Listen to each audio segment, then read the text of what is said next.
VCAD was very hands-on. We constantly had to do work, and that was because the focus was on having a portfolio. With VCAD, the entire focus was having a portfolio and having something to present to your employer, and hey, this is what I did, this is what I can do. I had classes with actual real game designers.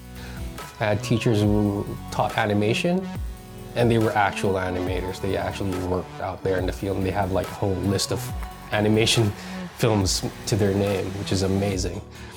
I decided early on, like, I'm gonna put my best foot forward, and here I am, you know. I'm a junior game designer at a very big mobile game company.